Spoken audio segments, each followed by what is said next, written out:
नमस्कार, मैं श्रेया और आप देख रहे हैं खबरें बिहार। बढ़ते हैं खबरों की ओर। नीतीश सरकार के आगे के पाठक ने टेका घुटना। सरकारी स्कूलों को लेकर जारी हुआ नए टाइम टेबल का लेटर। बड़ी खबर बिहार से है, जहां सरकारी स्कूलों की टाइमिंग को लेकर सीएम नीतीश कुमार की तरफ से विधानसभा के अंदर जो समय सीमा लागू की गई थी, उसे अब आधिकारिक रूप से अमलीजामा पहना दिया गया है। इसका सीधा मतलब है कि के पाठक नई सरकार के गठन के साथ ही झुक गए हैं। अब के पाठक और शिक्षा विभाग की तरफ से राज्य के अंदर सरकारी स्कूलों के संचालन को लेकर नया टाइम टेबल लागू कर दिया गया है और इसको लेकर आधिकारिक पत्र भी जारी कर दिया गया है। बिहार में अभियान चलाकर बनाया जाएगा आयुष्मान कार्ड। सरकार ने तय कर दी तारीख, मिलेगा 5 लाख तक का मुफ्त इलाज। बिहार में जल्द ही आयुष्मान कार्ड बनाने के काम जो है वो शुरू की जाएगी। सरकार ने इसके लिए तारीख भी तय कर दी है। बिहार में सभी राशन दुकानों पर आगामी 2 मार्च से आयुष्मान कार्ड बनाए जाएंगे। मुख्यमंत्री जन आरोग्य योजना के तहत राज्य के राशन कार्ड धारकों के आयुष्मान कार्ड बनाए जाएंगे। वहीं इसके तहत 5 लाख रुपए तक का मुफ्त इलाज दिया जाएगा। नीतीश को महागठबंधन की रैली में शामिल होने का ऑफर। सदन पोर्टिको में राजद ने दिया न्योता। सम्राट चौधरी भी रहे मौजूद। बिहार विधानसभा की कार्यवाही शुरू हो गई है। विधानसभा की बैठक शुरू होने से पहले सदन पोर्टिको में आरजेडी विधायक भाई वीरेंद्र ने मुख्यमंत्री नीतीश कुमार को 3 मार्च की महागठबंधन की रैली में शामिल होने का न्योता दिया। इस दौरान डिप्टी सीएम सम्राट चौधरी भी सीएम नीतीश के साथ पोर्टिको में ही मौजूद थे। हालांकि नीतीश कुमार बिना कुछ बोले अभिवादन करते हुए सदन के अंदर चले गए, जबकि इस न्योता पर सम्राट चौधरी ने कुछ प्रतिक्रिया भी जाहिर की है। विधायक टूटने पर महागठबंधन का विरोध प्रदर्शन। कांग्रेस ने कहा सदन से निष्कासन की करेंगे मांग। दरअसल बिहार में एनडीए की सरकार बनने के बाद से ही महागठबंधन में लगातार टूट हो रही है। राजद और कांग्रेस में हुई टूट को लेकर महागठबंधन के विधायक आज सदन के बाहर जमकर विरोध जताए हैं। महागठबंधन के विरोध ने कहा कि भाजपा देश की राजनीति में सारे नैतिक मूल्यों की हत्या कर रही है। यह कहीं से उचित नहीं है और बिहार में जो दल बदल हुआ है और जल्द ही इसका भी जवाब मिलेगा। इससे पहले भी चंडीगढ़ में मेयर चुनाव के दौरान भाजपा की बेईमानी शुरू की है। आप विधायक प्रकाश जरवाल दोषी करार। राउज एवेन्यू कोर्ट ने सुनाया फैसला। एक डॉक्टर के सुसाइड मामले में दिल्ली की राउज एवेन्यू कोर्ट ने अपना फैसला सुना दिया है। कोर्ट ने इस मामले में आम आदमी पार्टी के विधायक प्रकाश जरवाल और अन्य को दोषी करार दिया है। कोर्ट ने डॉक्टर को सुसाइड के लिए उकसाने के मामले में आप विधायक को दोषी ठहराया है। वहीं राउज एवेन्यू कोर्ट ने आप विधायक प्रकाश जरवाल को आईपीसी की धारा 306 और 120 बी के तहत दोषी माना है। बीजेपी ने राजद पर कसा तंज। कहा जिनके घर खुद शीशे के हो वे दूसरे पर पत्थर नहीं फेंका करते। तेजस्वी यादव पर हमला बोलते हुए ऋतुराज ने कहा कि अभी कुछ दिन पहले किसने अपने आवास पर विधायकों को बंद करके रखा था, जिसे पुलिस छुड़वा कर ला रही थी। उन्होंने कहा कि जिनका घर खुद कांच का हो वो दूसरे के घर पर पत्थर नहीं फेंका करते। उन्होंने कहा कि जन विश्वास यात्रा पर निकले तेजस्वी बिहार में बदलाव की बात कर रहे हैं, लेकिन उनको यह पता होगा कि बदलाव तभी आएगा जब केंद्र और राज्य में एनडीए की सरकार होगी। आर्टिकल 370 हटने के बाद पहली बार पीएम मोदी करेंगे कश्मीर दौरा। इस दिन होगी बड़ी रैली। देश में इन दिनों धारा 370 को लेकर काफी चर्चा हो रही है। इसकी वजह तो हाल ही में रिलीज हुई एक बॉलीवुड फिल्म है, तो दूसरी वजह आगामी महीनों में होने वाले लोकसभा चुनाव भी कहा जा रहा है। ऐसे में इन तमाम चर्चा के बीच जो बड़ी जानकारी निकलकर सामने आ रही है वो ये है कि पीएम मोदी आर्टिकल 370 हटने के बाद पहली बार श्रीनगर का दौरा करने वाले हैं। सदन में उठी अनुदान राशि बढ़ाने की मांग। बेल में आकर विपक्ष ने किया हंगामा। स्पीकर ने दी चेतावनी। बिहार विधानसभा का बजट सत्र में आज राजनीतिक हलचल तेज है। महागठबंधन के 3 विधायकों के पाला बदलने के कारण इस बात पर सबकी नजर है कि क्या कुछ विधायक पाला अभी भी बदल सकते हैं कि नहीं। वहीं विधानसभा की कार्यवाही प्रश्नकाल से शुरू हो चुकी है। वहीं आपको बता दें कि प्रश्नकाल की कार्यवाही के दौरान विपक्ष के विधायक मजदूरों के मुद्दों को ममता बनर्जी की मंत्री को ईडी का समन। पूछताछ के लिए दफ्तर बुलाया। पूरे देश में मनी लॉन्ड्रिंग से जुड़े मामलों की जांच कर रही ईडी पूरे एक्शन में दिख रही है। ईडी ने अब एक मामले में ममता बनर्जी सरकार में मंत्री अरूप विश्वास को अब समन जारी कर पूछताछ के लिए बुलाया है। ईडी ने अल्केमिस्ट चिटफंड मामले में पश्चिम बंगाल की ममता बनर्जी सरकार के मंत्री अरूप विश्वास को समन भेजा है। वहीं ईडी ने आपको बता दें कि मंत्री अरूप विश्वास को 29 फरवरी को पूछताछ के लिए अपने दफ्तर बुलाया है। वहीं सूत्रों के मुताबिक विश्वास ने केंद्रीय जांच एजेंसी से समय मांगा है। लोकसभा चुनाव से पहले कांग्रेस भारी परेशानियों से घिरती जा रही है। पार्टी के बड़े नेता कांग्रेस को गुड बाय बोल रहे हैं। एक तरफ हिमाचल प्रदेश में कांग्रेस की सरकार पर संकट के बादल छाए हुए हैं, तो दूसरी तरफ असम में पार्टी के बड़े नेता ने हाथ का साथ छोड़ दिया है। असम में कांग्रेस के प्रदेश कार्यकारी अध्यक्ष राणा गोस्वामी ने पार्टी से इस्तीफा दे दिया है। संभावना जताई जा रही है कि वे जल्द ही बीजेपी में शामिल हो जाएंगे। अररिया पुलिस को मिली बड़ी सफलता, बंधन बैंक के कर्मचारी से 12 लाख लूट मामले का खुलासा। अररिया पुलिस को बड़ी सफलता हासिल हुई है। फारबिसगंज बंधन बैंक के कर्मचारी से 12 लाख रुपए की लूट 22 फरवरी को हुई थी और इस लूट कांड का पुलिस ने खुलासा कर लिया है। इस कांड में शामिल मुख्य सरगना समेत 4 को गिरफ्तार किया गया है और इस बात की जानकारी एसपी अमित रंजन ने प्रेस कॉन्फ्रेंस के माध्यम से दी है। बिहार डकैती की योजना बना रहे 5 शातिर बदमाश अरेस्ट, विदेशी हथियार और गोलियां बरामद।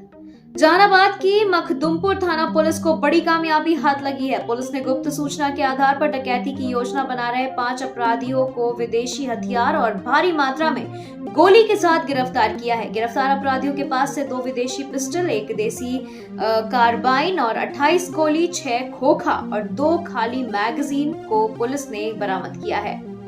देश में पहली बार किसी किन्नर को फांसी की सजा दिल दहला देने वाले मामले में कोर्ट ने सुनाया फैसला। अदालत ने 3 महीने की बच्ची से रेप और उसकी हत्या के मामले में दोषी किन्नर को मौत की सजा सुनाई है। दोषी पाए गए ट्रांसजेंडर पर नवजात बच्ची को अगवा कर उसके साथ रेप और बाद में उसकी हत्या का आरोप लगा था। मुंबई के कैफे परेड इलाके में साल 2021 में इस विभत्स वारदात को अंजाम दिया गया था। अदालत के फैसले पर बच्ची के माता पिता ने कहा कि वे कोर्ट के फैसले से संतुष्ट हैं और उनकी बेटी को न्याय मिल गया है।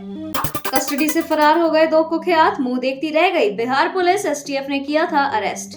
खबर मुजफ्फरपुर से आ रही है, जहां पुलिस को चकमा देकर 2 कुख्यात बदमाश फरार हो गए हैं। भारी मशक्कत के बाद बिहार एसटीएफ की टीम ने दोनों बदमाशों को गिरफ्तार किया था, लेकिन पुलिस की नाकामी के कारण दोनों चकमा देकर फरार हो गए और बिहार पुलिस के जवान मुंह देखते रह गए। दोनों शातिर बदमाश जिले के टॉप 10 बदमाशों की लिस्ट में शामिल हैं। बिहार में बेखौफ अपराधियों का तांडव, डायग्नोस्टिक सेंटर में घुसकर लूट लिए लाखों रुपए। बड़ी खबर छपरा से आ रही है, जहां बेखौफ बदमाशों ने एक डायग्नोस्टिक सेंटर में जमकर लूटपाट की है। बदमाशों ने डायग्नोस्टिक सेंटर के सभी कर्मियों को बंधक बना लिया और करीब 6 लाख रुपए और कर्मियों के गहने लूट कर फरार हो गए। घटना नगर थाना क्षेत्र के श्रीनंदन पथ पर राजेंद्र सरोवर के पास की बताई जा रही है। आईसीसी रैंकिंग में भारत बनाम इंग्लैंड सीरीज के बीच आईसीसी ने जारी की ताजा रैंकिंग, जायसवाल को हुआ तगड़ा फायदा। भारत और इंग्लैंड के बीच जारी 5 मैचों की टेस्ट सीरीज के बीच आईसीसी ने ताजा रैंकिंग जारी कर दी है। इसमें भारतीय युवा बल्लेबाज यशस्वी जायसवाल को एक बार फिर से फायदा हुआ है। वह बहुत जल्द शीर्ष 10 में एंट्री कर सकते हैं। दिलचस्प बात यह है कि उन्होंने भारतीय कप्तान रोहित शर्मा को पीछे छोड़ दिया है। वहीं भारत के खिलाफ शतक जड़ने वाले जो रूट को भी फायदा हुआ है। बीसीसीआई सेंट्रल कॉन्ट्रैक्ट्स ने जारी की सालाना कॉन्ट्रैक्ट लिस्ट, श्रेयस अय्यर, ईशान किशन को नहीं मिली जगह। बीसीसीआई ने खिलाड़ियों की सालाना कॉन्ट्रैक्ट लिस्ट जारी कर दी है। सीजन 2023 से 24 के लिए जारी की गई इस लिस्ट में श्रेयस अय्यर और ईशान किशन का नाम नहीं है।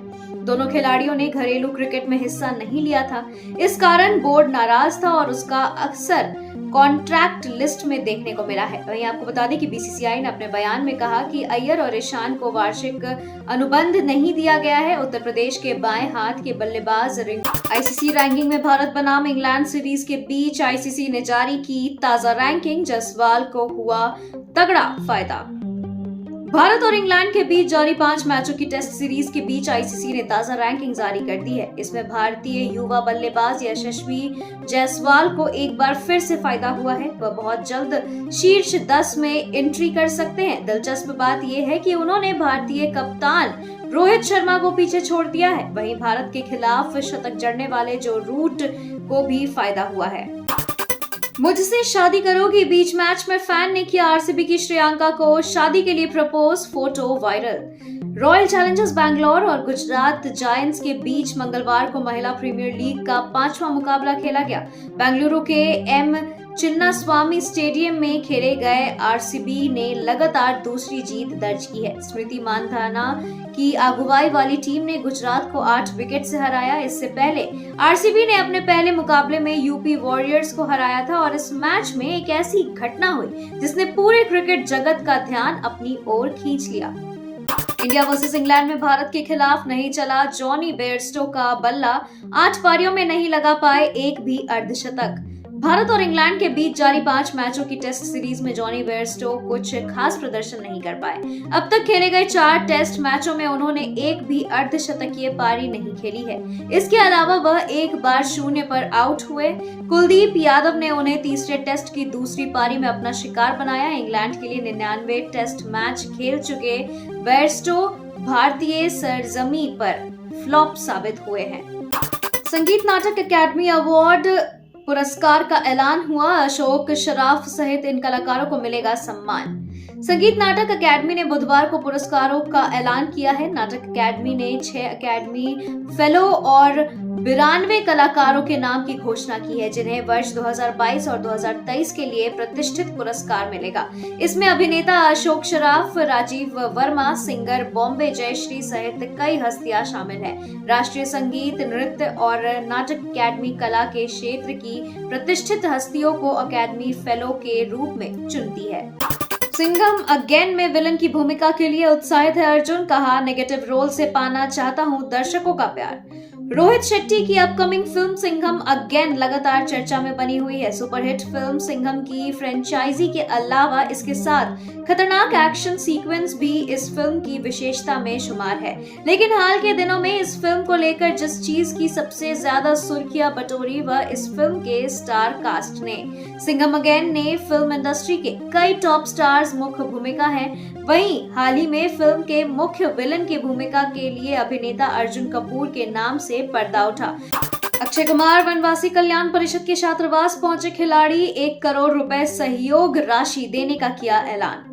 अभिनेता अक्षय कुमार इन दिनों अपनी आगामी फिल्म बड़े मियां छोटे मियां की तैयारियों में मगन हैं। वो अलग अलग शहरों में जाकर इसका प्रमोशन कर रहे हैं। इस बीच खिलाड़ी बुधवार को उदयपुर पहुंचे हैं, मगर वे उदयपुर इस फिल्म के प्रमोशन के सिलसिले में नहीं पहुंचे। आपको बता दें कि अभिनेता उदयपुर में खेड़वारा स्थित वनवासी कल्याण परिषद द्वारा जनजाति बच्चों के लिए बनाए गए छात्रावास में पहुंचे और इस दौरान उन्होंने हॉस्टल के लिए आर्थिक मदद का ऐलान भी किया। इमरान को मिली थी अभिनय भूल जाने की चेतावनी, शुरुआती दिनों को याद कर साझा किया किस्सा। अभिनेता इमरान हाशमी इन दिनों अपनी आगामी वेब सीरीज शो टाइम की रिलीज का इंतजार कर रहे हैं। इस सीरीज के जरिए निर्माता करण जौहर हिंदी सिनेमा के पर्दे के पीछे की कहानी का पर्दाफाश करने वाले हैं। शो टाइम में इमरान के साथ मौनी रॉय, नसरुद्दीन शाह और भूमिका में नजर आएंगे। आपको बता दें कि हाल ही में एक बातचीत के दौरान इमरान ने अपने शुरुआती दिनों को याद किया और बताया कि उन्हें निर्माता ने फिल्म से बाहर निकालने की चेतावनी दी थी। अनंत राधिका वेडिंग में जामनगर में आयोजित हुआ सामुदायिक रात्रि भोज, प्री वेडिंग वेन्यू की पहली झलक वायरल।